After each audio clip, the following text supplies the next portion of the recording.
नमस्ते दोस्तों, स्वागत है आप सभी का हमारे यूट्यूब चैनल में। मैं आज आप लोगों के साथ शेयर करने वाली हूँ जेठ माह में पीपल सींचने की कहानी। एक गांव में दो भाई रहते थे। बड़ा भाई बहुत चालाक था। छोटे भाई से खेत का सारा काम करवाता और खेत के हिस्से में से भी उसे कम देता। फिर दोनों की शादी हो गई। घर में भी बड़ी बहू बहुत ठाठ से रहती और छोटी बहू से घर का सारा काम करवाती। एक दिन उनके घर एक बूढ़ी माई आई। मुझे खाना खिला दो, मैं कई दिनों से भूखी हूँ। फिर बड़ी बहू घर से निकली और बोली, अम्मा हमने तो अपने हिस्से का खाना खा लिया, तुम छोटी बहू से मांग लो। फिर छोटी बहू ने कहा, अम्मा मैंने अभी खाना नहीं खाया है, आप बैठिए, मैं आपके लिए भोजन लेके आती हूँ। छोटी बहू ने अपना भोजन लाकर बूढ़ी अम्मा को खिला दिया।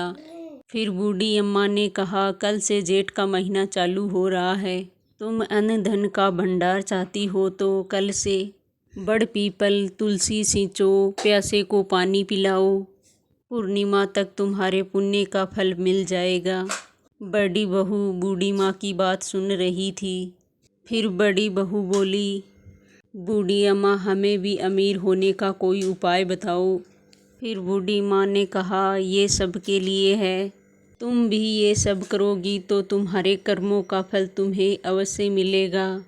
वह भी छोटी बहू के साथ नित्य नियम लेने के लिए तैयार हो गई। सुबह जल्दी नहा धोकर 2 मटकों में पानी लेकर पीपल तुलसी सींचने चल पड़ी। बड़ी बहू ने पीपल तुलसी सींची और कोई मिल गया तो पानी पिला दिया और नहीं मिला तो उसे वहीं पर गिराकर घर आ जाती। और छोटी बहू भगवान को बड़े प्रेम से भोग लगाती और बड़ पीपल तुलसी सींचती और वहीं पर बैठकर भगवान के भजन करती।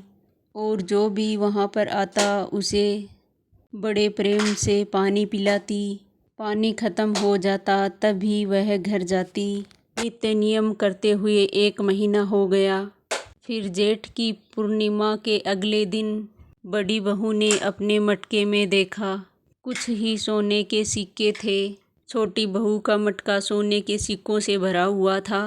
फिर बड़ी बहू ने कहा, हे भगवान, आपकी ये कैसी माया है, हम दोनों ने नित्य नियम बराबर किया था, हे भगवान आपने ऐसे भेदभाव कैसे किया। फिर वहाँ जेठ माह के देवता प्रकट हुए। बड़ी बहू, तुमने जो भी दान किया यह उसी का फल है। और छोटी बहू ने जेठ माह के नित्य नियम को बड़े प्रेम पूर्वक निभाया। और जब तक इसके घड़े का पानी खाली नहीं हो जाता, यहाँ पर बैठकर भजन कीर्तन करती और प्यासे को पानी पिलाती। इसके कारण इसका पुण्य का फल ज़्यादा है। फिर बड़ी बहू भगवान के चरणों में पड़ गई और भगवान से माफ़ी मांगने लगी। फिर उसका घड़ा भी मोहरों से भर दिया। फिर दोनों बहू बड़े प्रेम पूर्वक एक साथ रहने लगी और भगवान के भजन कीर्तन करती, पूजा पाठ करती। जो भी व्यक्ति बड़ पीपल तुलसी सींचता उस पर भगवान की कृपा बनी रहती है। जय हो जेठ मास की जय।